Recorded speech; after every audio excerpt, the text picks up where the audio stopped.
This is the way it is, unfortunately. Thank you very much.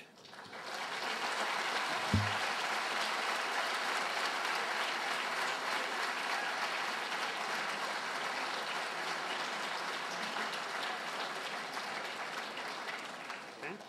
Thank you. Dr. Hoven will now give his opening presentation, and after that will be the rebuttal time, 10 minutes rebuttal, and then 10 minutes rebuttal. So, Dr. Hoven.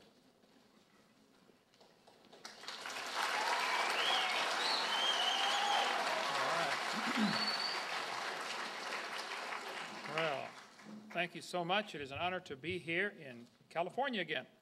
My name is Kent Hoven. I taught high school science 15 years, and now I travel and do seminars on creation, evolution, and dinosaurs. This is not my wife. It's just a picture of her. I've 3 kids, got them all married off, and the dog died, so I made it. I'm home free. And I have 2 grandkids, and any moment now I'm going to have number 3, and then in about 5 months I have number 4, so we're collecting grandkids. I'm a founder of Dinosaur Adventureland in Pensacola, Florida. It's a science center, theme park, and museum based on creation instead of evolution. We've had thousands of visitors, over 33,000 so far in the first 2 years we've been open. We teach a lot of classes on science. We are not against science. We have a have a creation boot camp in September. Teach people how to be good creationists, to go out and fight against these guys who believe in evolution. So we need more people doing that. My goals are to present the truth and expose error.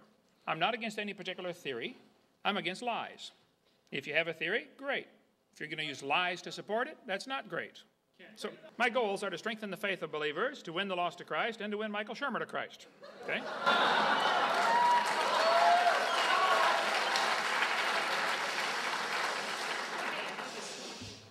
He is not the enemy.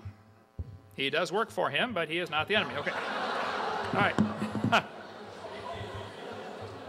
Let's define a few terms here tonight. Science is knowledge. It comes from the word to know. Okay? Knowledge gained by observations, experimentation, testing, study, etc. Okay? Some try to limit the definition of science like we heard tonight. They want to limit it to the natural world. If it's not natural, it's not science. Okay, well, let's just follow that logic to its logical conclusion. The operation of the world can be understood by scientific discoveries in the world. That does not mean you can explain the origin of the world by looking in the world. Okay, example, the operation of a computer can be understood by science. It all takes place in the computer. There's nothing magic about a computer. There's not a little man running around in there changing the numbers on the screen. Okay? It is a natural explanation that you can find in the computer for how the computer works. There is not a natural explanation in the computer for how the computer originated. You had to go outside the computer. Somebody outside the computer built the computer, okay? Somebody outside, beyond, above, greater than, smarter than the computer had to build the computer. And just because you can explain the operation of a machine does not mean you can explain the origin of the machine with the same set of rules. So religion is a set of beliefs concerning the cause, nature, and purpose of the universe. I'm going to define a few positions here. I take the position that the Bible is literally true and scientifically accurate. The earth was created in 6 literal 24-hour days about 6,000 years ago. Now, if that's true, I call our ministry Creation Science Evangelism. I think the scientific evidence supports the creation view. A good test for science is, does it make predictions? Okay, based on the idea that the earth was created in 6 days, 6,000 years ago, there are some predictions we can make.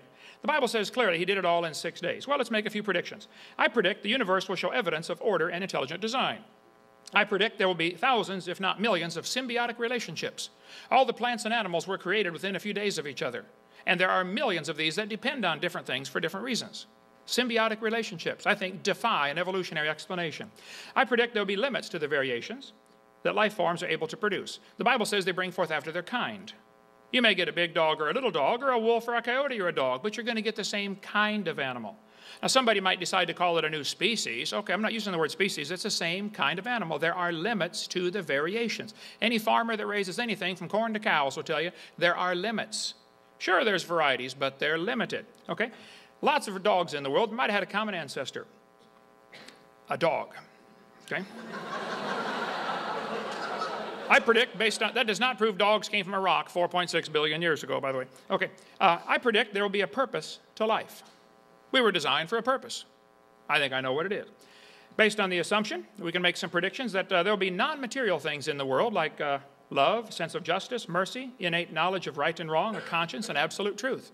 Those things can be found. They do exist. I predict there'll be a way to find the will of the Creator, such as messengers speaking for him, or maybe even a book telling us how he created it and why.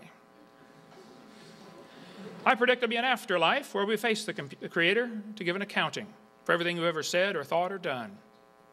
That's going to be a fearful day. Then I believe, before the flood came, the Bible teaches people lived over 900 years. That's what the Bible says. 912 is the average age from those before the flood. I believe that. Now, what predictions can we make based on that teaching? Well, I predict there will be legends of a creation event in cultures all over the world. I predict there'll be a golden age legend where people lived a long time. And it's interesting, almost all ancient cultures have stories about what they called the golden age, when people lived to be nearly 1,000.